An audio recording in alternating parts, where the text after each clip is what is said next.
Y en segundo lugar, el documento es acompañado por unos anexos que no le permitirían al Poder Electoral realizar ninguna investigación a propósito de lo denunciado, porque no señalan de forma clara y precisa cuáles son los hechos que supuestamente vulneraron las normas, cuáles son las mesas electorales, cuáles son las actas, cuáles son las personas involucradas, cuál es el posible daño producido a las electoras y a los electores. El que hace una denuncia de esta magnitud debe aportar un mínimo de elementos necesarios para que se pueda constatar que esas denuncias son realmente supuestos de hechos establecidos en la norma y así poder establecer su veracidad. Ejemplos de ello son los siguientes. En el anexo A, llamado Relación de Denuncias, es en realidad un inventario de reportes en el que resaltan informaciones como las siguientes.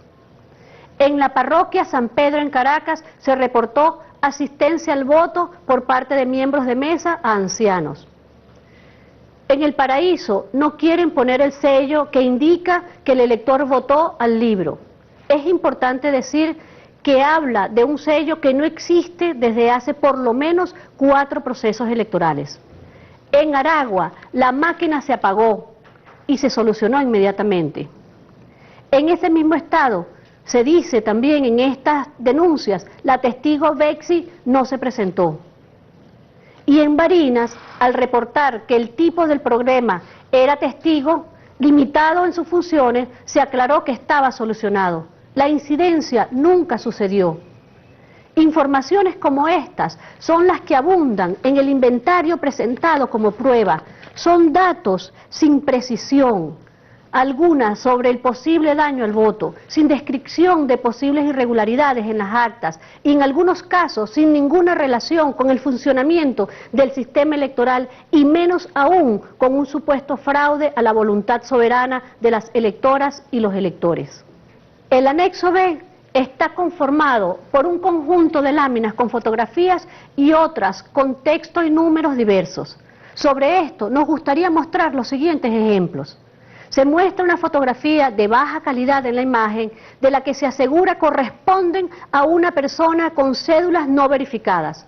Esta lámina no está acompañada de ninguna denuncia ante el Ministerio Público, ninguna referencia a acta de mesa donde hayan sido utilizadas estas supuestas cédulas y no explica con precisión a qué se refiere con la calificación de no verificadas. Veamos esta otra. Se muestra una fotografía de baja calidad con una imagen de la fachada de una casa de la que se asegura corresponde con casa con máquina de votar, Maracaibo, sector Siruma. Tienen una máquina y han metido 10 buses con gente votando. En este caso, la imagen no muestra ninguna máquina de votación, ni los autobuses a los que se hace referencia. No se incluye denuncia ante el Ministerio Público o ante los organismos de seguridad. No hay referencia alguna a cuál centro de votación corresponde esa máquina y cómo se sumarían esos votos a cuál centro de votación pertenece. Una tercera lámina registra 535 máquinas dañadas que afectarían a 189.982 electores. No indica cómo los afecta ni qué sucedió con la mesa de votación donde se encontraban. No especifica a qué se refiere con esta calificación. Si se trata de máquinas sustituidas por la contingencia, como efectivamente pasó y la votación continuó de forma automatizada, de acuerdo con los protocolos establecidos.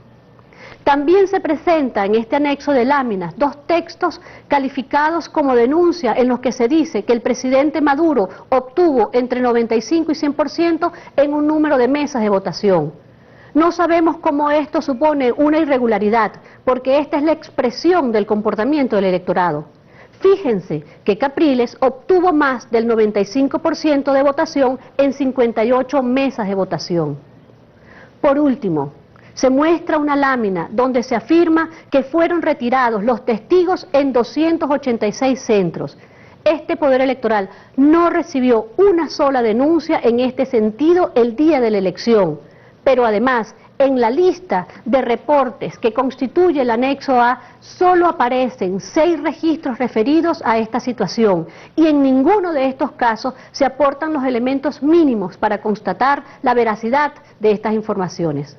Estos anexos se presentan como las pruebas de un supuesto fraude electoral y como sustento de solicitud para una revisión como si se tratara de irregularidades masivas que afectan los resultados emitidos por el Consejo Nacional Electoral. Esta solicitud desconoce incluso la naturaleza misma del comprobante de voto. Cerca de 15 millones de electores y electoras votaron el 14 de abril y verificaron en ese comprobante que su voto había sido registrado en la máquina tal como fue su voluntad. Este Poder Electoral no recibió una sola denuncia en la que un elector o electora dijera que el comprobante mostraba una opción distinta a la escogida. Los anexos de la solicitud no constituyen prueba alguna de cómo hubo la supuesta afectación de un número significativo de votos en un número específico de centros y mesas con nombres y códigos y cómo pudo alterar un resultado que cada uno de los candidatos obtuvo en detalle de manos de esta institución para que lo analizaran y contrastaran con sus actas.